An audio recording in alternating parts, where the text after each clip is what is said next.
When Beth was 2, we were told that she would likely never walk or talk, and it would be better for her and for us if we just put her in an institution.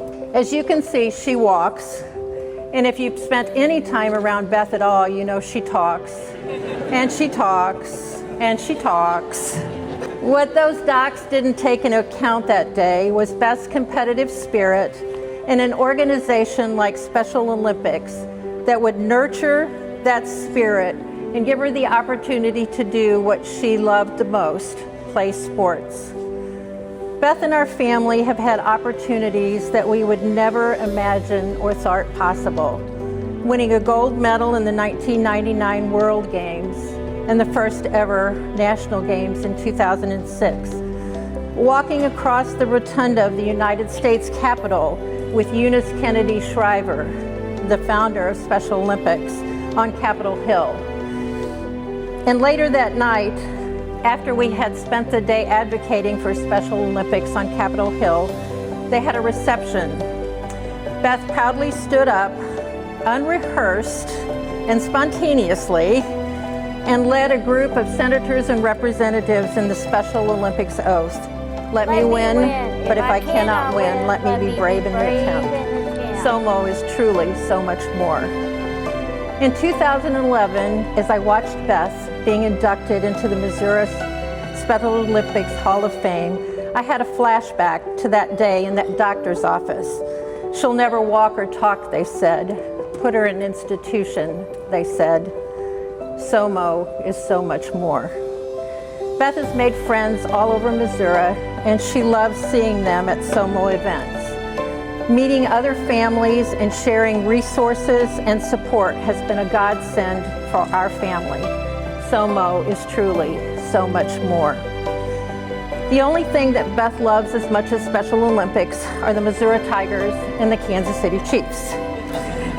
Through Special Olympics, she has had the opportunity to meet some of her sports heroes. Coach Andy Reid, George Karlaftis, Chris Jones, Nick Bolton, and other Chiefs players. She's met Coach Pinkel and Coach Drinkwitz and members of the Tigers football and basketball teams. SOMO is truly so much more. Beth has learned how to be a grateful winner and a gracious loser.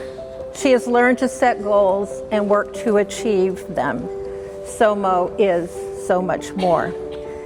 In our nearly 40 years of involvement with SOMO, I have watched Beth and countless other athletes become healthier, happier, and more productive members of their communities through the programs at SOMO.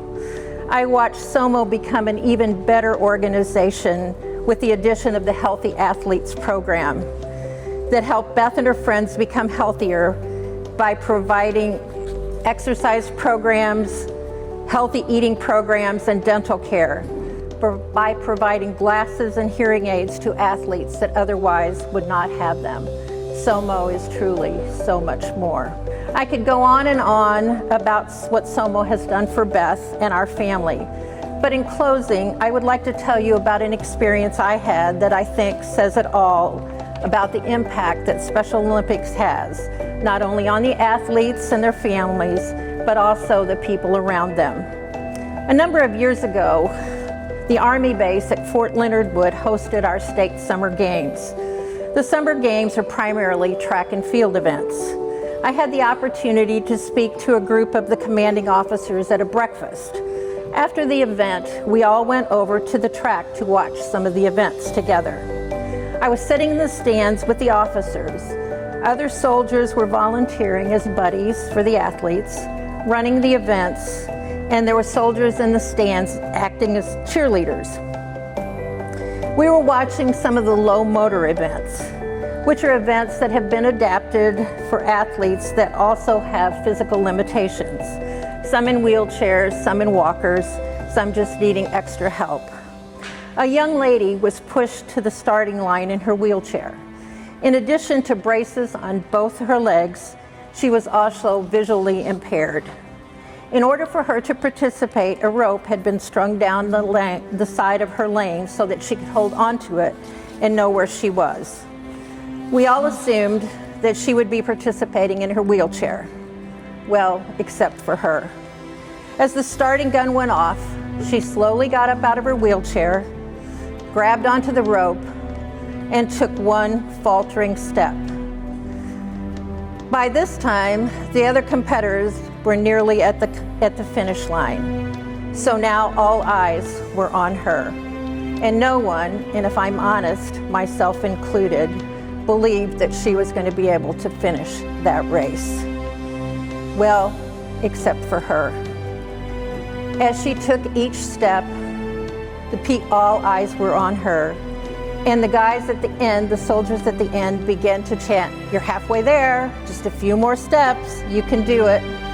The soldiers in the stands also started chanting, "You can do it, you can do it, you can do it." Well, what seemed like forever, she finally crossed the finish line.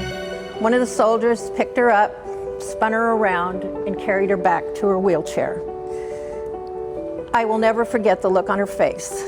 She was so happy and so proud. And as I looked around the stands and at the end of the race, here were combat-trained soldiers with tears running down their face.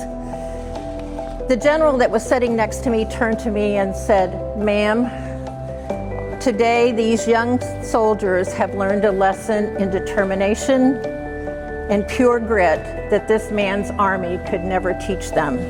Thank God for Special Olympics." Truly, thank God for Special Olympics. He was so right. SOMO is so much more. And thank God for each and every one of you who are here tonight to support SOMO athletes.